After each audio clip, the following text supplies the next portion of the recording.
तो दोस्तों आप लोग कैसे हैं? उम्मीद करता हूँ बहुत अच्छे होंगे।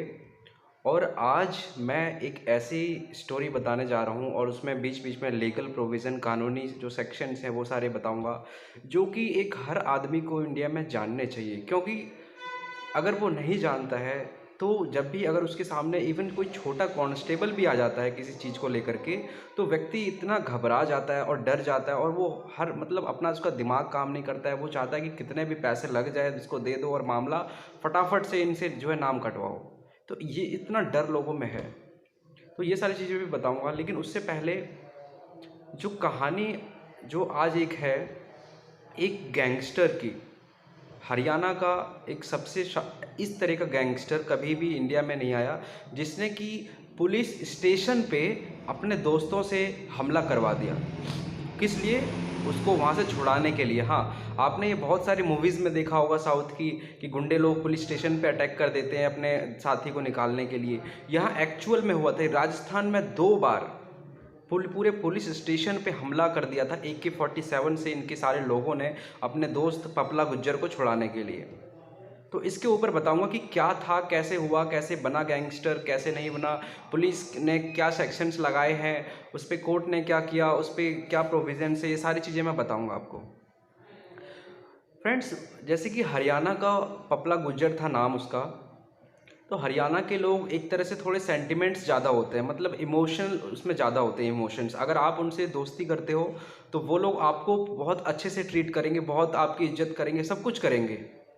इमोशंस में पूरे बह जाते हैं।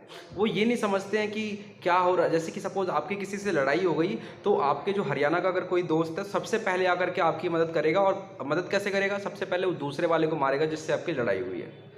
तो ये चीज़ है, इतना इमोशन है वहाँ पे, सेंटिमेंट्स है, और मतलब एक तरह से करो यारी है। तो वही कहानी इसकी भी है। पपला गुज्जर जिस गांव में हरियाणा में रहता था, वो बहुत शौकीन था। जैसे कि हरियाणा के लोग होते हैं बॉडी बिल्डिंग में, और इसमें जिमिंग में, खाने पीने में, स्ट्रेंथ में, ये सारी चीज़ें में वो पपला गुज्जर बहुत अच्छा था।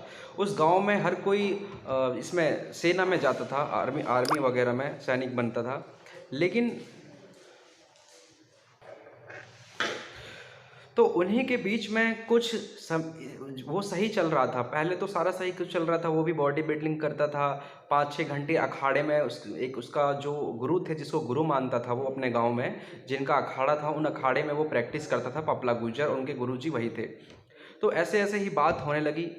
तो धीरे धीरे इसकी ज़िंदगी में कहाँ से ये बदला कि गैंगस्टर बनने की कहानी इसकी शुरू हुई, उस चीज़ को बता रहा हूँ मैं। तो उसी के गांव में एक फौजी था, जो जहाँ पे वो अखाड़े में मतलब अखाड़ा करता था, उसी जो उसका गुरु पपला गुज्जर का गुरु है, उसी की कोई रिलेटिव, उसकी कोई बेटी या फिर कोई भी रिलेटिव में लड़की थी। उस लड़की से जो दूसरा फौजी एक था उसी के गांव का, वो उससे प्यार करता था। इस बीच को लेकर के जब ये बात उसको पता चली, पपला गुज्जर के गुरुजी को, अखाड़े वाले को, तो उन्होंने उस फौजी को पूरे गांव के सामने इंसल्ट किया। बोला कि मेरी बेटी से जो है बात नहीं करना, इनसे मिलना नहीं, कोई ज़रूरत नहीं है, लाइक लाइक दैट। इसी बीच में होता क्या है कि जो फौजी था वो बहुत ही इस चीज़ को लेके गुस्सा हो गया कि मेरे को पूरे गांव के बीच में इन्होंने जो है इंसल्ट कर दी, ऐसे ऐसे, मैं उससे मिल नहीं पाऊँ, मैं उससे प्यार करता हूँ, ये है वो है। इसने जा कर के एक दिन रात में मौका पाते हुए, जो उसके गुरुजी हैं पपला गुज्जर के, उसको, उसकी बीवी को, और भी 2-3 लोगों को, मतलब टोटल 4 लोगों को, सॉरी,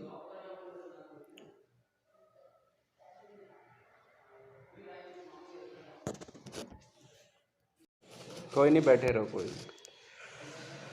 तो फ्रेंड्स, क्या होता है कि जो फौजी होता है, एक दिन मौका पाते हुए उसके जो गुरुजी थे पपला गुज्जर के, उनको जाके वो मर्डर कर देता है, उनको मार देता है जान से। अपनी सारी गुस्सा, अपना सारा भड़ास वो निकाल लेता है और उनको ख़त्म कर देता है, कत्ल कर देता है। अब थोड़े दिनों बाद ये बात उसको पता चलती है पपला गुज्जर को, ठीक है। जब पता चलती है तो, क्योंकि मैंने आपको पहले बताया कि हरियाणा के लोगों में कितने सेंटिमेंट्स होते हैं, वो अपने दोस्तों को लेके जिगर जिगर का टुकड़ा समझते हैं, पूरी हेल्प करते हैं, वो सेंटिमेंट्स में बह जाते हैं, वो इतना नहीं सोचते कि इसके कॉन्सिक्वेंसेस क्या होने वाले हैं। तो इसी चीज़ में उसको जब इतना गुस्सा आ गया, तो उसने भी कुछ दिनों तक मौका पाते हुए एक ऐसा मौका पाया जब उसने उस फौजी जो था, उस फौजी को और उसके फादर को, उसकी जो और जो भी उसके घर में परिवार थे, उसकी माँ को और एक और व्यक्ति था, उन चारों को उसने जो है मर्डर कर दिया, पपला गुर्जर ने। ठीक है। और किस लिए? वो बदला लेने के लिए अपने गुरुजी का, जो उसके गुरुजी को इन्होंने मार दिया था उस व्यक्ति ने, फौजी ने।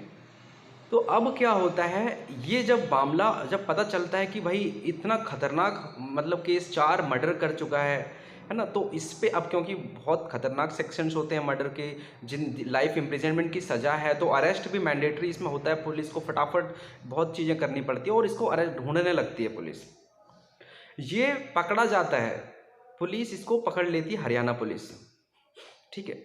अब क्या होता है कि हरियाणा पुलिस में जिस लॉकअप में इसको बंद करके रखा होता है, ठीक है, तो वहाँ से इनके जो दोस्त लोग हैं, गुंडे और भी जो इसके साथी लोग हैं, ये AK-47 लेकर के वहाँ पे हमला करते हैं और उसको बचाने की कोशिश करते हैं। लेकिन क्या होता है कि पुलिस मुस्तैद होती है, कि बहुत एक्टिव होती है, क्योंकि इतना खतरनाक क्रिमिनल था वो। अभी तो किसी को पता नहीं था क्रिमिनल खतरनाक है, अभी तो पहली बार उसने 4 मर्डर किए थे ना। तो लेकिन जब उसको पता चला पुलिस वालों को कि इसके इतने सारे साथी पुलिस स्टेशन में हमला कर सकते हैं, तो समझ लो कि कितना बदमाश कैटेगरी का है। तो ये बात हुई। तो उसके बाद वो तो वहाँ पे कुछ नहीं हुआ, वो बिल्कुल ठीक था वहीं पे पुलिस स्टेशन में ही। जब उसको एक बार कोर्ट ले जाने लगे, कोर्ट में पेशी होती है ना, कि उसकी फटाफट 24 घंटे के भीतर। तो जब पेशी होने लगी तो कोर्ट में फिर उसने क्या किया, जब उसको गाड़ी से उतार रहे थे पेशी करने के लिए, तो उसी समय उसके दोस्त आते हैं और वहाँ पे कोर्ट परिसर में जो है गोलीबारी चल जाती है। गोलीबारी चलने के समय वो जो पपला गुर्जर है वहाँ से उसको उसके साथी लोग बचा करके निकल लेते हैं।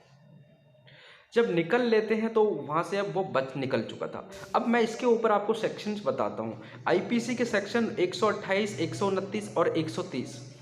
इसमें क्या होता है, 128 में होता है कि कोई पब्लिक सर्वेंट है ना, कोई भी पब्लिक सर्वेंट अगर किसी एक्यूज को, जो व्यक्ति उसकी कस्टडी में है, उस व्यक्ति को नेग्लिजेंट मतलब कि उसकी गैर जिम्मेदाराना हरकत की वजह से अगर वो भाग जाता है कस्टडी से, है ना, चाहे जेल से भाग जाता है, चाहे कोर्ट से भाग जाता है, चाहे पुलिस स्टेशन से भाग जाता है कोई अपराधी, तो इसमें पुलिस की जिम्मेदारी है और उसकी लाइबिलिटी 128 आईपीसी में सेक्शन में है।